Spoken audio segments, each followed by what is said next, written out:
तो यार आज हमारा टॉपिक है मेमोरी ग्लैंड्स। ठीक है, तो मेमोरी ग्लैंड्स क्या होते हैं? ठीक है, सबसे पहले हम इसकी डेफिनेशन देख लेते हैं। ठीक है, मेमोरी ग्लैंड्स को ब्रेस्ट भी कह देते हैं। ठीक है, it is the most important structure present in the pectoral region. ठीक है, तो हमारा ये वाला जो रीजन होता है, ठीक है, ये हमारा पेक्टोरल रीजन है। ठीक है, तो ये सबसे इंपॉर्टेंट इसका स्ट्रक्चर होता है। ठीक है, तो ये हमारा पेक्टोरल रीजन है और ये सबसे इंपॉर्टेंट हमारा स्ट्रक्चर होगा। ठीक है, ब्रेस्ट।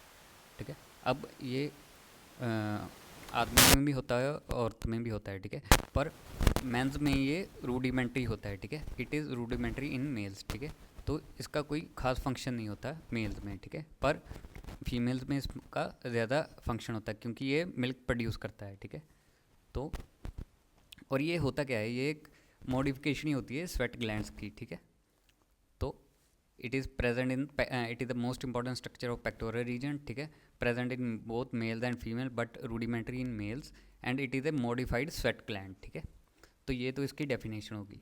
अभी होता कहाँ पर है? ठीक है, एक तो हमने देख लिया कि ये पेक्टोरल रीजन में होगा। ठीक है, और ये लाई करता है इन द सुपरफिशियल फेशिया। ठीक है, तो ये हमारे सुपरफिशियल फेशिया में ही होता है। ठीक है, हमारा ब्रेस्ट।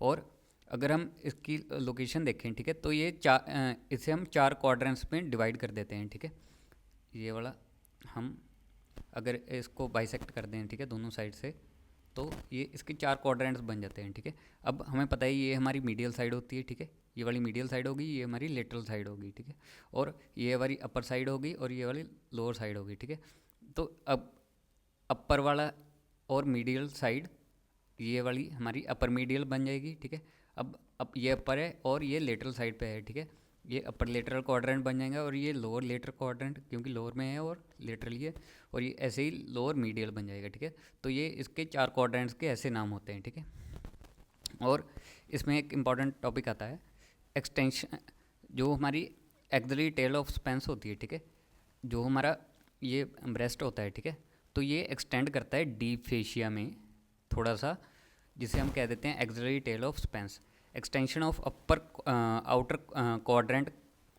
ठीक है, ये वाला अपर लेटरल क्वाड्रेंट जो हमारा थोड़ा सा डीप फेशिया में एक्सटेंड करता है, उसे हम एक्सिलरी टेल ऑफ स्पेंस कह देते हैं। ठीक है, और ये जिस फोरामेन से जो ओपनिंग होती है, जिस फोरामेन से ये डीप फेशिया में जाता है, ठीक है, उसे हम फोरामेन ऑफ लैंगर कह देते हैं। ठीक है, extension of upper outer quadrant called axillary tail of Spence which passes through opening in the deep fascia. This opening is called foramen of Langer.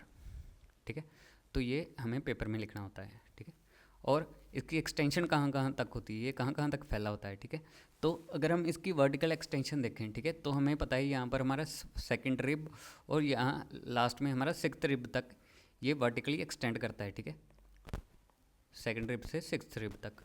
और अगर हम इसकी हॉरिजॉन्टल लोकेशन देखें, ठीक है, हमें एक सबसे पहले एक मिड एक्सिलरी लाइन ड्रॉ करनी होती है। ठीक है, तो ये जो हमारा एक्सिला होता है, ठीक है, ये वाला एक्सिला होता है, तो अगर हम इसके मिडल से एक लाइन ड्रॉ करते हैं, ठीक है, तो ये हमारा मिड एक्सिलरी लाइन होगी।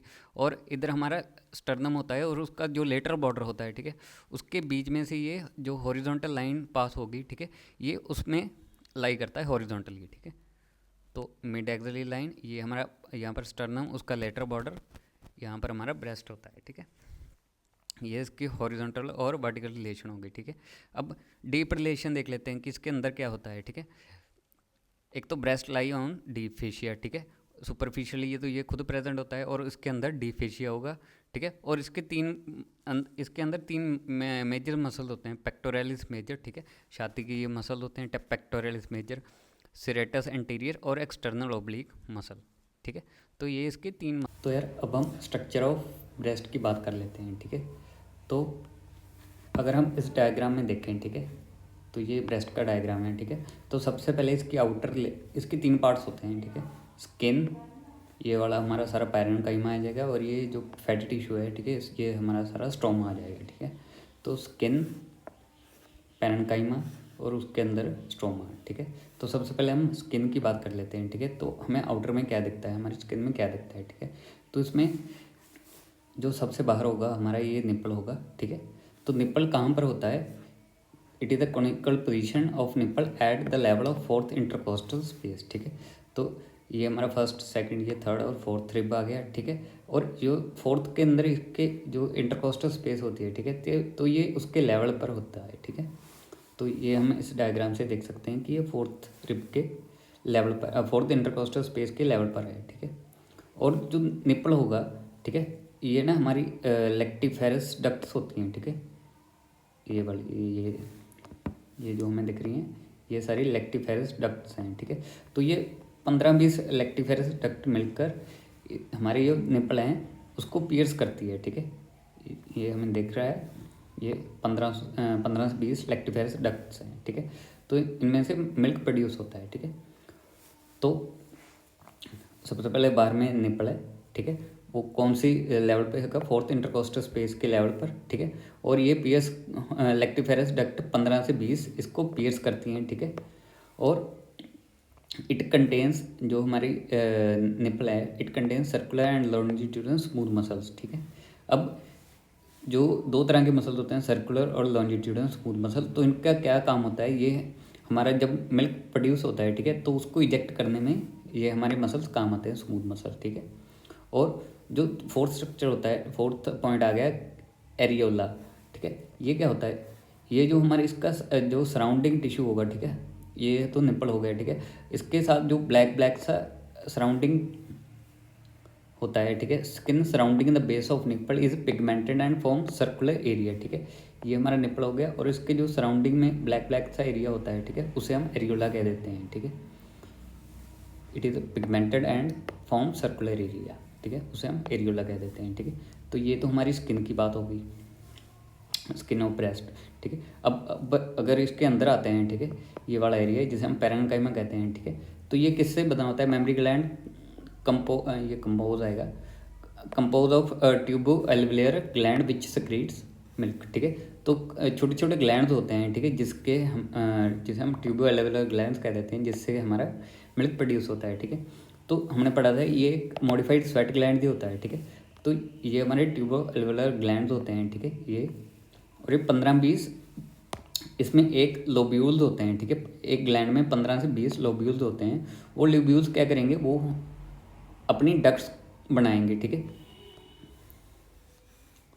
Gland consist of 50 to 20 lobes, each lobe cluster of alveoli drained by lactiferous duct, ठीक है। तो ये कहाँ से ये ड्रेन करेंगे, लेक्टिफेरस डक्ट, ठीक है, लेक्टिफेरस डक्ट बनाएंगे। और जो लेक्टिफेरस डक्ट है वो हमने पढ़ा था कि 15 से 20 लेक्टिफेरस डक्ट कन्वर्ज होंगी हमारे निपल पर, ठीक है। तो ये ग्लैंड में लोब्यूल्स होते हैं 15 से 20, वो अपनी डक्ट्स बेचेंगे जो कि हमारे निपल को पियर्स करेंगे, ठीक है। तो it converse toward the nipple, ठीक है। और यहाँ पर ये वाला एरिया, ये हमें थोड़ा सा डायलेटेड दिख रहा होगा, ठीक है। जब यहाँ पर जो ये डक्ट्स खत्म होती हैं, ठीक है, तो उसमें lateral duct near it's terminal dilation is called lactiferous sinus, ठीक है। तो थोड़ी सी बड़ी दिखती हैं, जैसे कोई साइनस होता है, ठीक है। तो इसके लिए उसे लेक्टिफेरस साइनस कह देते हैं, ठीक है। जहाँ पर ये यहाँ इस वाले एरिया में ये टर्मिनेट होती हैं, ठीक है। और जो लास्ट स्ट्रक्चर होता है उसका स्ट्रोमा, ठीक है। तो ये सारा एरिया इसका, जहाँ पर पार्टली ये फाइब्रस है, पार्टली ये फैटी टिश्यू है, ठीक है। तो ये स्टोमा हमारा फ्रेमवर्क बनाएगा, ठीक है। तो ये उसका लास्ट स्ट्रक्चर पार्ट हो गया ब्रेस्ट। तो यार आज हम बात करते हैं ब्लड सप्लाई ऑफ ब्रेस्ट, ठीक है। तो इसमें हमारे पास 3 तरह की ब्लड सप्लाई होती है, ठीक है। एक तो आर्टरी, और दूसरी वीनस सप्लाई, और एक नर्व सप्लाई होती है, ठीक है। तो हम तीनों की बात करते हैं, ठीक है। तो सबसे पहले जो हमारी आर्टरीज होती हैं, ठीक है, वो ब्रेस्ट को 3 ब्रांचेस देती हैं, ठीक है।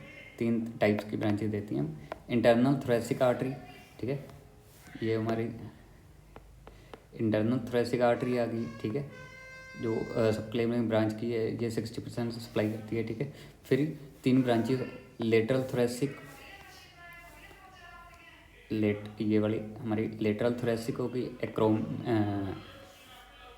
सुपरफिशियल थोरेसिक आर्टरी होगी, और ये बीच वाली थोरेसिक एक्रोमिया आर्टरी होगी, ठीक है। और जो लेटरल ब्रांचेस होती हैं, ठीक है, इंटरकोस्टल आर्टरीज की, पोस्टीरियर इंटरकोस्टल आर्टरी, उसकी जो लेटरल ब्रांचेस होती हैं वो हमारी यहाँ से सप्लाई करती हैं, ठीक है। और वेन्स भी आर्टरी को ही फॉलो करती हैं। जो हमारी 2 तरह की वेन्स होती हैं, सुपरफिशियल डीप वेन्स, ठीक है, वो तो ड्रेन्स इंटरनल थोरेसिक वेन और एक्सिलरी डी वेन में ड्रेन करती हैं एक्सिलरी और पोस्टीरियर इंटरकोस्टल वेन, ठीक है। तो हमें बस इंटरकोस्टल ही याद करनी है, इंटरनल थोरेसिक वेन्स, ठीक है। तो हम एग्ज़ाम में लिखते हैं, ठीक है। और अगर हम नर्व सप्लाई की बात करें, ठीक है,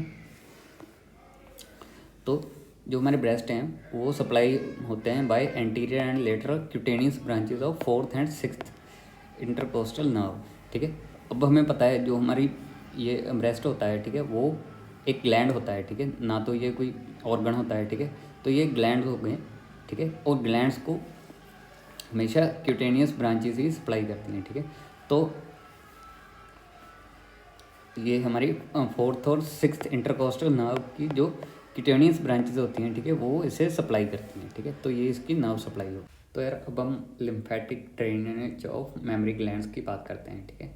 तो इसकी इम्पोर्टेंस क्यों है लिम्फेटिक ड्रेनेज पढ़ने की हमारी मेमोरी ग्लैंड्स की, ठीक है। तो क्योंकि हमें पता है जो हमारा ब्रेस्ट का कैंसर होता है, ठीक है, तो वो बहुत कॉमन होता है, ठीक है, वेस्टर्न कंट्री में तो इंडिया से भी ज़्यादा होता है, ठीक है। तो इसके लिए हमें पढ़ना पड़ता है कि इसकी लिम्फेटिक ड्रेनेज इसलिए इम्पॉर्टेंट हो जाती है हमारी ब्रेस्ट की, ठीक है। Lymphatic drainage of breast is of great important due to surgeon because carcinoma spread through lymph node, ठीक है। तो अगर हमारे राइट ब्रेस्ट में कैंसर हो गया है, ठीक है, तो वो अल्टीमेटली अगर अनट्रीटेड रहा तो लेफ्ट मेमोरी ग्लैंड में भी ये चला जाता है, ठीक है। तो इसके लिए हमें सर्जन को पता होना चाहिए कि हमें कि कार्सिनोमा स्प्रेड हो जाता है हमारा लिम्फ नोड के थ्रू, इसके लिए इसकी ग्रेटेस्ट इंपॉर्टेंस है, ठीक है। अब सबसे पहले अगर हमें एग्ज़ाम में पूछा जाता है कि लिम्फेटिक ड्रेनेज बताओ मेमोरी ग्लैंड्स की, ठीक है, तो सबसे पहले हम एक तो ये डायग्राम बनाएंगे और एक लिम्फ नोड लिखेंगे, ठीक है। तो इस 3 टाइप्स के लिम्फ नोड्स होते हैं, ठीक है। सबसे पहले axillary, second internal memory lymph node और बाकी जो रेस्टिंग लिम्फ नोड हो गए, ठीक है। जो एक्सिलरी लिम्फ नोड है, ठीक है, वो 75% ड्रेनेज करते हैं हमारे ब्रेस्ट की। इंटरनल मेमोरी लिम्फ नोड 20% और जो रिमेनिंग रह गए वो 5% इसकी ड्रेनेज करते हैं, ठीक है। अब एक्सिलरी लिम्फ नोड कौन कौन से हो गए, ठीक है, ये 5 होते हैं, एंटीरियर, पोस्टीरियर, लेटरल, सेंट्रल और अपाइकल लिम्फ नोड, ठीक है। तो सबसे पहले क्या होगा, जो हमारा ये ड्रेनेज जो हमारे मेमोरी ग्लैंड है वो लिम्फ नोड ड्रेनेज करेंगे सबसे पहले एंटीरियर लिम्फ नोड में, ठीक है। ये वाला हमारा एंटीरियर लिम्फ नोड हो गया क्योंकि ये एंटीरियरली प्रेजेंट है। फिर ये जाएगा पोस्टीरियरली, ठीक है, यहाँ से एंटीरियर से ये जाएगा पोस्टीरियरली लिम्फ नोड हमारा, ठीक है। ये पोस्टीरियर लिम्फ नोड हो गए, ये हमारा लेटरल लिम्फ नोड हो गया, ये हमारा सेंट्रल क्योंकि ये सेंटर में है, ठीक है, ये सेंट्रल लिम्फ नोड हो गया और ये हमारा अपाइकल लिम्फ नोड हो गया, ठीक है। This is our apical lymph node, ठीक है। तो ये जाता कैसे है हमारा लिम्फ, सबसे पहले ये एंटीरियर यहाँ मेमोरी ग्लैंड से ये एंटीरियर में जाएगा, फिर ये जाएगा पोस्टीरियर में, ठीक है, पोस्टीरियर से ये लेटरल में जाता है, लेटरल से ये जाता है हमारा सेंट्रल में और सेंट्रल से फिर जाकर लास्ट में हमारा जाता है ये अपाइकल में, ठीक है। तो इसका ये फ्लो होता है हमारे लिम्फ नोड्स का, ठीक है। और 75% तो यही ड्रेनेज करवा देते हैं, ठीक है। और जो इंटरनल मेमोरी लिम्फ नोड्स हैं, ठीक है, वो ये रहे, ये हमारे इंटरनल मेमोरी लिम्फ नोड्स हैं और ये क्या करते हैं, ये हमारा लेफ़्ट साइड से भी इधर से भी हमारी लिम्फ नोड मतलब ड्रेनेज लेते हैं और इधर वाली साइड से भी हमारी ड्रेनेज लेते हैं, ठीक है। तो ये 25% कंस्टिट्यूट करते हैं, ये सारे 75% कंस्टिट्यूट करते हैं। और जो 5% रह गए जैसे सुप्राक्लेविकुलर नोड्स, ठीक है, पोस्टीरियर इंटरकोस्टल लिम्फ नोड्स, ठीक है, ये रहा, ठीक है, डेल्टोपेक्टोरल नोड्स, ठीक है। तो ये 5% अपनी ड्रेनेज करते हैं मेमोरी ग्लैंड से, ठीक है। तो ये तो हमारे लिम्फेटिक नोड्स हो गए, ठीक है। अब अगर लिम्फेटिक वेसल्स की बात करें, ठीक है, तो 2 तरह के वेसल्स होते हैं जो लिम्फेटिक ड्रेन करते हैं, ठीक है, सुपरफिशियल और डीप लिम्फेटिक वेसल्स, ठीक है। सुपरफिशियली हमें नाम से पता लग रहा है जो हमारा ये ब्रेस्ट होता है, ठीक है, इसके ऊपर जो भी स्किन होती है, ठीक है, ये उसको ड्रेनेज करते हैं, ठीक है, एक्सेप्ट निप्पल और अरियोला, ठीक है। तो ये इन दोनों को छोड़कर सारी जो स्किन हमारी सुपरफिशियली स्किन प्रेजेंट है मेमोरी ग्लैंड्स के ऊपर, उसको सुपरफिशियल लिम्फेटिक ड्रेनेज सप्लाई करेगा, ठीक है, ड्रेनेज करेगा। और जो डीप लिम्फेटिक ड्रेनेज है, ठीक है, वो कहाँ से ड्रेन करेगा? पैरेन्काइमा ऑफ ब्रेस्ट, ठीक है, हमने स्ट्रक्चर पढ़ा था, सबसे ऊपर स्किन आती है, उसके डीप में आता है हमारा पैरेन्काइमा, ठीक है। तो वो parenchyma of breast deep lymphatic vessel उसको ड्रेन करेंगे, ठीक है। तो 2 पॉइंट्स तो ये हो गए। और तीसरा पॉइंट, जो हमारा लिम्फ फ्लूइड्स है वो कहाँ से मूव करता है? इट मूव्स फ्रॉम, सबसे पहले एंटीरियर में आएगा, ठीक है, एंटीरियर, फिर ये पोस्टीरियर में आएगा, ठीक है, फिर ये लेटरल में जाएगा, फिर ये सेंट्रल में जाएगा, और फिर ये लास्ट में ये अपाइकली ड्रेन होगा, ठीक है। पहले एंटीरियर में आया, फिर पोस्टीरियर में आया, ठीक है, फिर सेंट्रल, फिर lateral, and it goes through apical group, ठीक है। फिर ये सुप्रा क्लेविकल नोड में आ जाता है, ठीक है। तो ये इसका पाथवे होता है, ठीक है। और फोर्थ होता है जो internal memory node drain lymph not from the inner half of breast but also outer half of the breast, ठीक है। तो ये यहाँ से इनर हाफ से भी लेता है और आउटर हाफ से भी, दोनों तरफ से ये inner half of breast also outer half of the breast से लिम्फ नोड को ड्रेन करता है, ठीक है। तो ये फोर्थ पॉइंट हो गया। Plexus of lymphatic vessel present deep to areola is sub areolar plexus of Sappey drain anterior lymph node, ठीक है। तो अगर सिंपल भाषा में देखें, ये हमारा निपल होता है, ये हमारा एरियोला होता है, ठीक है, ये ब्लैक ब्लैक सा, और ये इसके अराउंड हमारे इस एरियोला के डीप में हमारी प्लेक्सिस होते हैं लिम्फेटिक वेसल्स के, ठीक है, जिसे हम कह देते हैं सब एरियोलर प्लेक्सिस ऑफ शेपे, और ये ड्रेन कहाँ करते हैं? एंटीरियर लिम्फ नोड में, ठीक है। Plexus of lymphatic vessels present deep to areola is subarachnoid plexus of Sheppe, it drains into the anterior lymph node, ठीक है। तो ये इसका मतलब हो गया। Deep lymphatic of breast pass through pectoralis major muscle and clavipectoral fascia, और ये ड्रेन कहाँ करते हैं? अपाइकल नोड में, ठीक है। तो हमें बस सिर्फ ये एक डायग्राम बनानी है अगर हमें लिम्फेटिक ड्रेनेज के बारे में पूछा जाता है। तो अब हम पढ़ते हैं क्लिनिकल एनाटॉमी ऑफ ब्रेस्ट, ठीक है। तो होता क्या है, एक तो हमने ये क्वाड्रेंट पढ़ा था, ठीक है, ये हम अगर ब्रेस्ट के 4 क्वाड्रेंट्स में डिवाइड कर देते हैं, ठीक है, तो ये अपर लेफ्ट क्वाड्रेंट हो गया, ये अपर मीडियल क्वाड्रेंट हो गया, लोअर मीडियल क्वाड्रेंट और लोअर लेटर क्वाड्रेंट, ठीक है। तो सबसे पहला अपर एंड आउटर लेटरल क्वाड्रेंट, ठीक है, मतलब ये बड़ा अपर लेटर क्वाड्रेंट, ठीक है, it is most frequent site for carcinomas, ठीक है। तो कैंसर सबसे पहले यहाँ इस क्वाड्रेंट में होता है, ठीक है। दूसरा पॉइंट, कैंसर सेल्स में infiltrate the suspensory ligament then breast become fix, ठीक है। तो जो इसमें सस्पेंसरी लिगामेंट होता है, ठीक है, तो वो उसमें इन्फिल्ट्रेट कर कर फिक्स हो जाते हैं, ठीक है। और ये जब लिगामेंट कॉन्ट्रैक्ट हो जाता है, ठीक है, तो इसकी या तो ये अंदर चला जाता है, ठीक है, या इसकी कॉन्ट्रैक्शन हो जाती है, ठीक है, और फोल्डिंग ऑफ स्किन, ठीक है। तो ये हम इसमें देख सकते हैं पैल्पेबल ब्रेस्ट मास है, ठीक है। तो इसमें हमें कैंसर सेल्स का पता लग जाता है, ठीक है। तो ये क्लिनिकल सिम्टम है। Obstruction of superficial lymph vessels by cancer cells produce oedema of skin appear giving like a skin like of orange PUDA orange appearance. मतलब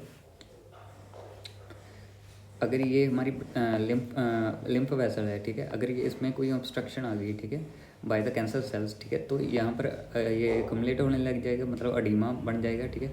अब इसका अगर ये एडिमा बन जाएगा, ठीक है, तो ये ऑरेंज कलर सा बनने लग जाएगा, ठीक है, इसका कलर ऑरेंज होने लग जाएगा, ठीक है।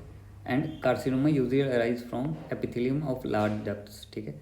तो जो हमारी डक्ट्स, लार्ज डक्ट्स होती हैं, उनके अंदर जो एपिथेलियम सेल्स प्रेजेंट होते हैं, एपिथेलियम होती है, ठीक है, तो उनसे ही कैंसर सेल बनता है, ठीक है। तो ये हमें क्लिनिकली दिखता है, ठीक है। हमारा कई बार स्किन चेंज हो जाती है, ठीक है, PUDA ऑरेंज, ठीक है, उसकी वजह से। ये third point, cancer invasion of glandular tissue and fibrosis, retraction of the nipples, ठीक है, निपल अंदर की तरफ चला जाता है, ठीक है।